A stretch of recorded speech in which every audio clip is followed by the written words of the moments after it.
ബോസ്കോംബ് താഴ്വരയിലെ രഹസ്യം ഭാഗം 2. വസ്തുതകളെല്ലാം ഇങ്ങനെ വ്യക്തമായിരിക്കുന്നതിനാൽ ഈ കേസിൽ നിന്നും നിങ്ങൾക്കെന്തെങ്കിലും ഖ്യാതി നേടാനൊക്കുമോ എന്നെനിക്ക് സംശയമാണ്. ഞാൻ പറഞ്ഞു. വ്യക്തമായ തെളിവുകളോളം ചതിക്കപ്പെടുന്ന മറ്റൊന്നുമില്ല. ചിരിച്ചുകൊണ്ട് അദ്ദേഹം പറഞ്ഞു. തന്നെയല്ല, മിസ്റ്റർ ലേസ്ട്രേഡിന് ഒരു തരത്തിലും വ്യക്തമാകാതിരുന്ന മറ്റു ചില വിവരങ്ങൾ ഒരുപക്ഷെ നമുക്ക് കിട്ടിയെന്ന് വരും. അദ്ദേഹത്തിന് മനസ്സിലാകാത്തതോ ഉപയോഗിക്കാൻ കഴിയാഞ്ഞതോ ആയ ചില വസ്തുതകൾ അദ്ദേഹത്തിൻ്റെ സിദ്ധാന്തത്തെ ഉറപ്പിക്കാനോ നശിപ്പിക്കാനോ എന്നെ സഹായിച്ചെന്ന് വരാം. അത് വീമ്പടിക്കലായി നിങ്ങൾ ധരിക്കില്ലല്ലോ. ആദ്യമായി ഒരു ഉദാഹരണം എടുക്കാം. നിങ്ങളുടെ കിടക്കമുറിയിലെ ജനൽ വലത് കൈവശത്താണെന്ന് ഞാൻ വ്യക്തമായി മനസ്സിലാക്കുന്നു. എന്നാൽ മിസ്റ്റർ ലെസ്ട്രേഡ് അത്തരം വളരെ വ്യക്തമായ ഒരു വസ്തുതയെങ്കിലും ശ്രദ്ധിച്ചിരിക്കുമോ എന്നെനിക്ക് സംശയമാണ്. ഹൗ, എന്തൊരു പ്രിയ സുഹൃത്തെ, എനിക്ക് നിങ്ങളെ നന്നായി അറിയാം. നിങ്ങളുടെ സ്വഭാവമായി തീർന്ന പട്ടാളത്തിലെ ശുചിത്വവും അറിയാം. നിങ്ങൾ ദിവസവും ഷേവ് ചെയ്യാറുണ്ട്. ഈ കാലത്ത് നിങ്ങൾ സൂര്യപ്രകാശത്തിലാണ് ഷേവ് ചെയ്യാറുള്ളത്. ഇടതുവശത്തേക്ക് വരുംതോറും നിങ്ങളുടെ ഷേവിങ് ശരിയാകാൻ ബുദ്ധിമുട്ടുണ്ടാകും. ഏതാണ്ട് താടിയുടെ അവിടം വരെ വരുമ്പോഴേക്കും അവിടെ വെളിച്ചം കുറഞ്ഞിരിക്കുമെന്നതിനാൽ സംശയിക്കാനില്ലല്ലോ. നിങ്ങളുടെ സ്വഭാവമുള്ള ഒരുവൻ ഇരുവശത്തും ഒരുപോലെ വെളിച്ചമുണ്ടെങ്കിൽ ഇങ്ങനെ മോശമായി ഷേവ് ചെയ്യുമെന്ന് എനിക്ക് ചിന്തിക്കുവാൻ കൂടി വയ്യ. ഊഹത്തിനും നിരീക്ഷണത്തിനും ഒരു നിസാര ഉദാഹരണമായി ഞാനിത് പറഞ്ഞുവന്നേ ഉള്ളൂ. അവിടാണ് എൻ്റെ വൈദഗ്ധ്യം. നമ്മുടെ മുമ്പിലുള്ള കേസിലും ഈ നിരീക്ഷണ പരിചയം വളരെ ഗുണം ചെയ്യുമെന്ന് എനിക്ക് തോന്നുന്നു. പ്രേത പരിശോധന വേളയിൽ കണ്ട 1-2 വിവരങ്ങൾ കൂടി നമുക്ക് പരിഗണിക്കേണ്ടതായും വരും. എന്താണവ? ഞാൻ ആകാംക്ഷയോടെ ചോദിച്ചു. ഒന്നാമത്തെ കാര്യം, അയാളെ ഉടനെ തന്നെ അറസ്റ്റ് ചെയ്തിട്ടില്ല എന്നതാണ്. ഹാദർലി ഫാമിൽ മടങ്ങിയെത്തിയ ശേഷമാണ് അത് നടന്നത്. അയാളെ തടവിലാക്കുകയാണെന്ന് പോലീസ് ഇൻസ്പെക്ടർ പറഞ്ഞപ്പോൾ അതിൽ തനിക്ക് അത്ഭുതമില്ലെന്നും താൻ അർഹിക്കുന്നുവെന്നുമാണ് അയാൾ മറുപടി പറഞ്ഞത്.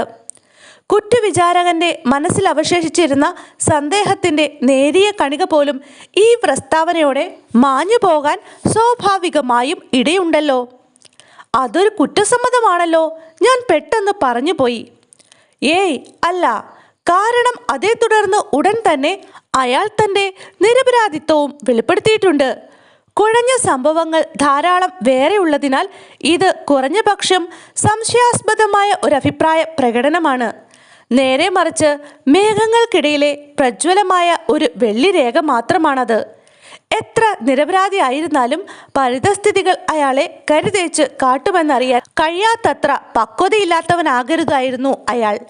അയാളുടെ അറസ്റ്റിൽ അത്ഭുതപ്പെടുകയോ പ്രതിഷേധം നടിക്കുകയോ ചെയ്തതായി കണ്ടാലും അതൊക്കെ സംശയിക്കത്തക്കതായേ ഞാൻ കാണൂ. കാരണം ഈ സാഹചര്യത്തിൽ അത്തരം അത്ഭുത പ്രകടനവും ദേഷ്യപ്പെടലുമൊക്കെ സ്വാഭാവികം മാത്രമാണ്. തന്നെയല്ല, അവ കുബുദ്ധിയായ ഒരുവന്റെ ഒന്നാന്തരം അടവുമാണ്. ഒന്നുകിൽ അയാൾ വെറും പാവമാണ്, അല്ലെങ്കിൽ അപാര മനക്കെട്ടിയോ ദൃഢതയോ ഉള്ള മനുഷ്യനാണ്. ആ ഹൃദയം തുറന്ന അഭിപ്രായ പ്രകടനം വ്യക്തമാക്കുന്നത് അതാണ്. പുത്രധർമ്മം എന്തെന്നറിയാതെ പിതാവുമായി വാക്സമരം നടത്തുകയും അദ്ദേഹത്തെ തല്ലാനായി കൈയുയർത്തി ചെല്ലുകയും ചെയ്യുന്നുവെന്ന് ആ പെൺകുട്ടി പറഞ്ഞതും ശവശരീരത്തിനരികിൽ അയാൾ നിന്നുവെന്ന് പറയുന്നതും ശിക്ഷ താൻ അർഹിക്കുന്നതാണെന്ന് പറഞ്ഞത് ഒട്ടും അതിശോക്തിയില്ലാത്തതാണെന്ന് വ്യക്തമാക്കുന്നു. എന്നാൽ ആ ആത്മദുഃഖവും പശ്ചാത്താപ പ്രകടനവും കുറ്റവാളിയുടേതിനേക്കാൾ ആരോഗ്യമുള്ള ഒരുവന്റെ ഹൃദയത്തിൽ നിന്നുള്ള വാക്കുകളായിട്ടാണ് എനിക്ക് തോന്നുന്നത്. തലകുലുക്കിക്കൊണ്ട് ഞാൻ പറഞ്ഞു. ഇതിനേക്കാൾ നിസാരമായ തെളിവുകൾ പലരെയും തൂക്കിലേറ്റിയിട്ടുണ്ട്. ശരിയാണ്, പലരെയും തെറ്റായി തൂക്കിലേറ്റിയിട്ടുണ്ട്. ഇതേക്കുറിച്ച് ആ ചെറുപ്പക്കാരൻ്റെ ഭാഷ്യം എന്താണ്? ഞാൻ ചോദിച്ചു. അത് അയാളുടെ അനുകൂലികൾക്ക് പ്രോത്സാഹനം നൽകുന്നവയല്ല എന്നാണ് എനിക്ക് തോന്നുന്നത്. എങ്കിലും അവയിൽ 1-2 സംഗതികൾ ശ്രദ്ധേയമാണ്. ഇത് നിങ്ങൾ തന്നെ ഒന്ന് വായിച്ചു നോക്കൂ. തൻ്റെ ഭാണ്ഡത്തിൽ നിന്നും അദ്ദേഹം ഹെർഫോർഡ്ഷെയറിലെ ഒരു പ്രാദേശിക പത്രമെടുത്ത് അതിലെ ഒരു ഖണ്ഡികയ്ക്ക് നേരെ വിരൽ ചൂണ്ടിക്കൊണ്ട് എൻ്റെ കയ്യിൽ തന്നു. സംഭവിച്ചത് എന്താണെന്ന് ദൗർഭാഗ്യവാനായ ആ പയ്യൻ നൽകിയ വിവരണം അതിലുണ്ടായിരുന്നു. ഒരു മൂലയിൽ ഒതുങ്ങിയിരുന്ന് ഞാൻ ശ്രദ്ധാപൂർവം വായിച്ചു. മരിച്ചയാളുടെ ഏക മകനായ മിസ്റ്റർ ജെയിംസ് മക്കാർത്തി പിന്നെ ഇങ്ങനെ മൊഴി നൽകി: ഞാൻ കഴിഞ്ഞ 3 ദിവസമായി വീട്ടിലില്ലായിരുന്നു, ബ്രിസ്റ്റളിലായിരുന്നു. കഴിഞ്ഞ തിങ്കളാഴ്ച രാവിലെ, അതായത് 3-ാം തീയതി മടങ്ങിയെത്തിയതേയുള്ളൂ. ഞാൻ എത്തിയപ്പോൾ എൻ്റെ അച്ഛൻ വീട്ടിലുണ്ടായിരുന്നില്ല. ജോലിക്കാരനായ ജോൺ കോബുമൊത്ത് അദ്ദേഹം റോസിലേക്ക് പോയിരിക്കുകയാണെന്ന് ഞങ്ങളുടെ ജോലിക്കാരി പറഞ്ഞ് അറിഞ്ഞു. ഞാൻ വീട്ടിലെത്തി അധികം താമസിയാതെ കുതിരവണ്ടി ചക്രങ്ങളുടെ ശബ്ദം കേട്ടു. ജനലിലൂടെ നോക്കിയപ്പോൾ വണ്ടിയിൽ നിന്നിറങ്ങി അദ്ദേഹം മുറ്റത്തൂടെ വേഗം പോകുന്നതാണ് കണ്ടത്. എന്നാൽ ഏതു വഴിക്കാണ് പോയതെന്ന് എനിക്ക് മനസ്സിലായില്ല. ബോസ്കോമ്പ് തടാകം ലക്ഷ്യമാക്കി എൻ്റെ തോക്കുമെടുത്ത് ഞാനും പതുക്കെ നടന്നു. അതിൻ്റെ മറുവശത്തുള്ള മുയലുകളെ വളർത്തുന്ന സ്ഥലം കാണുക എന്നതായിരുന്നു എൻ്റെ ഉദ്ദേശം. മൃഗസംരക്ഷകനായ വില്യം ക്രോഡർ അയാളുടെ മൊഴിയിൽ പറഞ്ഞിരിക്കുന്നത് പോലെ വഴിയിൽ വെച്ച് ഞാൻ അയാളെ കണ്ടു. എന്നാൽ അച്ഛനെ ഞാൻ പിന്തുടരുകയായിരുന്നു എന്ന് അയാൾ പറഞ്ഞത് ശരിയല്ല. കാരണം അദ്ദേഹം എൻ്റെ മുന്നിലുണ്ടായിരുന്നുവെന്ന് എനിക്ക് അറിഞ്ഞുകൂടായിരുന്നു. തടാകത്തിന് ഏതാണ്ട് 100 വാര അടുത്തെത്തിയപ്പോൾ കൂയി എന്നൊരു ശബ്ദം കേട്ടു. ഞാനും അച്ഛനും സാധാരണ പരസ്പരം നൽകാറുള്ള ഒരു സൂചനയായിരുന്നു അത്. അത് കേട്ടപ്പോൾ ഞാൻ വേഗം നടന്നു. മുമ്പിൽ അദ്ദേഹം നിൽക്കുന്നതും കണ്ടു. എന്നെ കണ്ട് തെല്ലമ്പരന്ന അദ്ദേഹം ഞാനിവിടെ എന്തെടുക്കുകയായിരുന്നുവെന്ന് വളരെ പരുഷമായി ചോദിച്ചു. തുടർന്ന് ഞങ്ങളുടെ സംസാരം വളരെ ഉച്ചത്തിലായി. ഒടുവിൽ അടികലാശലിൽ ചെന്നെത്തുമോ എന്നും തോന്നി. അച്ഛൻ മുൻകോപിയാണ്. അതിനാൽ അദ്ദേഹത്തിൻ്റെ ദേഷ്യം നിയന്ത്രണാതീതമാവുന്നുവെന്ന് കണ്ടപ്പോൾ ഞാൻ അവിടം വിട്ട് ഹാദർലി ഫാമിലേക്ക് പോയി. കഷ്ടിച്ച് ഒരു 150 വാര ഞാൻ എത്തുന്നതിന് മുമ്പ് പുറകിൽ ഒരു ഭീകര രോദനം കേട്ടു. അതിനാൽ ഞാൻ പുറകോട്ട് തന്നെ ഓടിച്ചെന്നു. തലയാകെ മുറിവേറ്റ് എൻ്റെ അച്ഛൻ അവിടെ മൃതപ്രായനായി കിടക്കുന്നതാണ് ഞാൻ കണ്ടത്. തോക്ക് താഴെയിട്ട ശേഷം ഞാൻ അദ്ദേഹത്തെ എൻ്റെ കയ്യിൽ താങ്ങി. താമസിയാതെ അദ്ദേഹം അന്ത്യശ്വാസം വലിച്ചു. അദ്ദേഹത്തിനരികിൽ ഞാൻ അല്പസമയം ഇരുന്നു. പിന്നെ അടുത്തുള്ള മിസ്റ്റർ ടർണറുടെ ലോഡ്ജ് സൂക്ഷിപ്പുകാരനായ ഒരുവൻ്റെ വീട് ലക്ഷ്യമാക്കി സഹായത്തിനായി ഞാൻ ഓടി. മടങ്ങി വന്നപ്പോൾ അച്ഛനരികിൽ ഞാൻ ആരെയും കണ്ടിരുന്നില്ല. അതിനാൽ ആ മുറിവുകൾ എങ്ങനെയുണ്ടായതാണെന്ന് എനിക്കറിഞ്ഞുകൂടാ. ഏതാണ്ട് തണുപ്പനും അതോടൊപ്പം വെറുപ്പുളവാക്കുന്ന സ്വഭാവമുള്ളവനുമായിരുന്നതിനാൽ അദ്ദേഹം പ്രശസ്തനായിരുന്നില്ല. എന്നാൽ അദ്ദേഹത്തിന് ശത്രുക്കൾ ഉണ്ടായിരുന്നതായും എനിക്ക് അറിഞ്ഞുകൂടാ. ഇതേക്കുറിച്ച് ഇതിൽ കൂടുതലൊന്നും എനിക്കറിവില്ല. അന്വേഷണ ഉദ്യോഗസ്ഥൻ ചോദിച്ചു. മരിക്കുന്നതിന് മുമ്പ് നിങ്ങളുടെ അച്ഛൻ എന്തെങ്കിലും പറഞ്ഞുവോ? അപ്പോൾ അയാൾ മറുപടി പറഞ്ഞു. അദ്ദേഹം എന്തോ പിറുപിറുത്തു. എന്നാൽ എലി റാറ്റിനെ കുറിച്ചുള്ള ഒരു പരാമർശമേ എനിക്ക് തിരിഞ്ഞുള്ളൂ. അന്വേഷണ ഉദ്യോഗസ്ഥൻ വീണ്ടും ചോദിച്ചു. നിങ്ങൾക്കതിൽ നിന്നും എന്തു മനസ്സിലായി? അപ്പോൾ ആ മകൻ പറഞ്ഞു, എനിക്കൊന്നും മനസ്സിലായില്ല. അദ്ദേഹം എന്തോ പിച്ചും പേയും പറയുകയാണെന്നാണ് ഞാൻ ധരിച്ചത്. അപ്പോൾ അന്വേഷണ ഉദ്യോഗസ്ഥൻ വീണ്ടും ചോദിച്ചു, നിങ്ങളും അച്ഛനുമായി എന്തു പറഞ്ഞാണ് വഴക്കടിച്ചത്? അപ്പോൾ അയാൾ മറുപടി പറഞ്ഞു. ഈ ചോദ്യത്തിന് ഞാൻ മറുപടി പറയാൻ ആഗ്രഹിക്കുന്നില്ല. അപ്പോൾ അന്വേഷണ ഉദ്യോഗസ്ഥൻ വീണ്ടും പറഞ്ഞു, എനിക്കത് അറിഞ്ഞേ തീരൂ. അപ്പോൾ അയാൾ പറഞ്ഞു, അത് പറയാൻ എനിക്ക് സാധ്യമല്ല. പിന്നീടുണ്ടായ ദുരന്തവുമായി അതിന് ബന്ധമില്ലെന്ന് ഞാൻ ഉറപ്പു തരാം. അപ്പോൾ ആ അന്വേഷണ ഉദ്യോഗസ്ഥൻ വീണ്ടും അദ്ദേഹത്തോട് ചോദിച്ചു, അത് കോടതിയാണ് തീരുമാനിക്കേണ്ടത്. നിങ്ങൾ മറുപടി പറയാൻ വിസമ്മതിച്ചാൽ അത് കേസിൻ്റെ മുന്നോട്ടുള്ള അന്വേഷണത്തെ തന്നെ സാരമായി ബാധിക്കുമെന്ന് ഞാൻ പറഞ്ഞറിയിക്കേണ്ടല്ലോ. അപ്പോൾ അയാൾ മറുപടി പറഞ്ഞു, എങ്കിലും ഞാൻ പറയില്ല.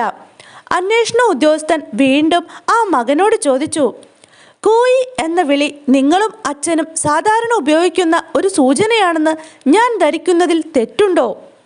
അപ്പോൾ അയാൾ പറഞ്ഞു, ഇല്ല, ഞാനും അച്ഛനും അങ്ങനെ സാധാരണ വിളിക്കാറുണ്ട്. അപ്പോൾ അന്വേഷണ ഉദ്യോഗസ്ഥൻ വീണ്ടും ചോദിച്ചു, എന്നാൽ പിന്നെ നിങ്ങളെ കാണുന്നതിന് മുമ്പ് ബ്രിസ്റ്റളിൽ നിന്ന് നിങ്ങൾ മടങ്ങിയെത്തിയെന്നു പോലും അറിയാതെ അദ്ദേഹം എങ്ങനെ അത് ഉച്ചരിച്ചു? സാക്ഷി ആകെ കുഴഞ്ഞുകൊണ്ട് പറഞ്ഞു, എനിക്ക് അറിഞ്ഞുകൂടാ. അന്വേഷണ ഉദ്യോഗസ്ഥൻ വീണ്ടും ചോദിച്ചു. കരച്ചിൽ കേട്ട് മടങ്ങി വന്നപ്പോൾ മാരകമായി മുറിവേറ്റ് കിടക്കുന്ന അച്ഛൻ്റെ അരികിൽ സംശയകരമായി എന്തെങ്കിലും കണ്ടുവോ? അപ്പോൾ അയാൾ പറഞ്ഞു, വ്യക്തമായി ഒന്നുമില്ല. അന്വേഷണ ഉദ്യോഗസ്ഥൻ വീണ്ടും ചോദിച്ചു, എന്ന് പറഞ്ഞാൽ? അപ്പോൾ അയാൾ പറഞ്ഞു, ആശങ്കാഭരിതനായി ആകെ തകർന്നടിഞ്ഞ് ഓടിച്ചെന്ന് എനിക്ക് അച്ഛനെക്കുറിച്ചല്ലാതെ മറ്റൊന്നും ഓർക്കാൻ കഴിയുമായിരുന്നില്ല. എങ്കിലും ഞാൻ ഓടിപ്പോയപ്പോൾ എൻ്റെ ഇടതുവശത്തായി നിലത്തെന്തോ കിടക്കുന്നത് കണ്ടെന്നോർക്കുന്നുണ്ട്. ചാര നിറമുള്ള ഒരു കോട്ടായിരുന്നു അതെന്നാണ് എനിക്ക് തോന്നുന്നത്. എന്നാൽ അച്ഛനരികിൽ നിന്നും എഴുന്നേറ്റപ്പോൾ അത് കാണാനില്ലായിരുന്നു. അപ്പോൾ അന്വേഷണ ഉദ്യോഗസ്ഥൻ വീണ്ടും ചോദിച്ചു, നിങ്ങൾ സഹായം അന്വേഷിച്ചു പോകുന്നതിന് മുമ്പേ അത് കാണാതായിരുന്നു എന്നാണോ പറയുന്നത്? അപ്പോൾ സാക്ഷിയായ ആ മകൻ പറഞ്ഞു, അതെ, അത് കാണാതായിരുന്നു. അപ്പോൾ അന്വേഷണ ഉദ്യോഗസ്ഥൻ വീണ്ടും ചോദിച്ചു, അതെന്തായിരുന്നുവെന്ന് നിങ്ങൾക്ക് പറയാൻ വയ്യ? ഇല്ല, എന്തോ അവിടെ ഉണ്ടായിരുന്നു എന്ന തോന്നലേ എനിക്കുള്ളൂ. അപ്പോൾ അന്വേഷണ ഉദ്യോഗസ്ഥൻ വീണ്ടും ചോദിച്ചു, അച്ഛൻ്റെ ശരീരത്തിൻ്റെ അടുത്തു നിന്ന് എത്ര ദൂരെയായിരുന്നു ആ കോട്ട് കിടന്നിരുന്നത്? അയാൾ വീണ്ടും ആലോചിച്ചിട്ട് പറഞ്ഞു, ഏകദേശം 12 വാര അകലെ. അപ്പോൾ അന്വേഷണ ഉദ്യോഗസ്ഥൻ ചോദിച്ചു, കാട്ടിനരികിൽ നിന്ന് എത്ര മാറി? ഏതാണ്ട് അത്ര തന്നെ, അയാൾ മറുപടി പറഞ്ഞു. അന്വേഷണ ഉദ്യോഗസ്ഥൻ വീണ്ടും ചോദിച്ചു, എങ്കിൽ നിങ്ങൾ 1 ഡസൻ വാര അകലെ ആയിരുന്നപ്പോൾ തന്നെ അത് മാറ്റിയിരിക്കണം. സാക്ഷി പറഞ്ഞു, അതെ, എൻ്റെ പിന്നിൽ വെച്ച്. ആ സാക്ഷി വിസ്താരം അവസാനിച്ചു. അത് ശരി എന്ന് പറഞ്ഞ് പത്രപംക്തിയിലൂടെ കണ്ണോടിച്ചുകൊണ്ട് ഞാൻ തുടർന്നു. കൊച്ചു മക്കാർത്തിയോട് അവസാനമായപ്പോൾ അന്വേഷണ ഉദ്യോഗസ്ഥൻ വളരെ ക്രൂരമായിട്ടാണല്ലോ സംസാരിച്ചത്. അയാളെ കാണുന്നതിന് മുമ്പ് തന്നെ അയാളുടെ അച്ഛൻ സൂചന നൽകിയെന്ന ആ വൈരുദ്ധ്യത്തിലേക്ക് അയാൾ വ്യക്തമായും വിരൽ ചൂണ്ടുന്നുണ്ടല്ലോ. അദ്ദേഹത്തിൻ്റെ മരണസമയത്തെ വാക്കുകളിലേക്കും അദ്ദേഹവുമായി അവസാനം സംസാരിച്ചത് എന്താണെന്ന് വെളിപ്പെടുത്താനുള്ള വൈമനസ്യത്തിലേക്കും ശ്രദ്ധ പതിപ്പിക്കുന്നുണ്ടല്ലോ. ഇതെല്ലാം അന്വേഷണ ഉദ്യോഗസ്ഥൻ പറയും പോലെ ആ പുത്രനെതിരായാണ്. തനിയെ ചിരിച്ചുകൊണ്ട് ഹോംസ് സീറ്റിൽ ചാരിയിരുന്നു. വളരെ ശക്തമായ സൂചനകൾ ആ ചെറുപ്പക്കാരന് അനുകൂലമാക്കാൻ നിങ്ങളും ആ ഉദ്യോഗസ്ഥനും വളരെ ബുദ്ധിമുട്ടുന്നുണ്ട്. ഒരേ സമയം അയാൾ ഭാവനാസമ്പന്നനാണെന്നും ഭാവനാരാഹിത്യം കാട്ടുന്നുവെന്നുമാണ് നിങ്ങൾ പറയുന്നതെന്നറിയുന്നുണ്ടോ? കലഹത്തിന് കാരണം കണ്ടുപിടിക്കാൻ കഴിഞ്ഞില്ലെങ്കിൽ ജൂറിയുടെ സഹതാപത്തിന് അർഹനല്ലാതാവുന്ന അയാൾ ഭാവനാരാഹിത്യമാണ് കാട്ടുന്നത്. കാണാതായ തുണിയും മരിച്ചയാൾ എലിയെക്കുറിച്ച് നടത്തിയ പരാമർശവും സ്വയം ഉള്ളിൽ നിന്നുണ്ടാക്കിയ സൃഷ്ടികളാണെങ്കിൽ അയാൾ ഭാവനാസമ്പന്നനാണ്. അല്ല സാർ, ഈ ചെറുപ്പക്കാരൻ പറയുന്നത് സത്യമാണെന്ന സങ്കല്പത്തിൽ അങ്ങനെ ഒരു കാഴ്ചപ്പാടോടെ ഞാൻ കേസിനെ സമീപിച്ചാൽ നാം എവിടെ ചെന്ന് നിൽക്കുമെന്നാലോചിക്കാം. ഇതാ പെട്രാർക്കിൻ്റെ പോക്കറ്റ് എഡിഷൻ. ഇനി സംഭവസ്ഥലത്തെത്താതെ ഞാനൊന്നും പറയുകയില്ല. 20 മിനിറ്റിനകം നാം സിൻഡണിൽ ചെല്ലും.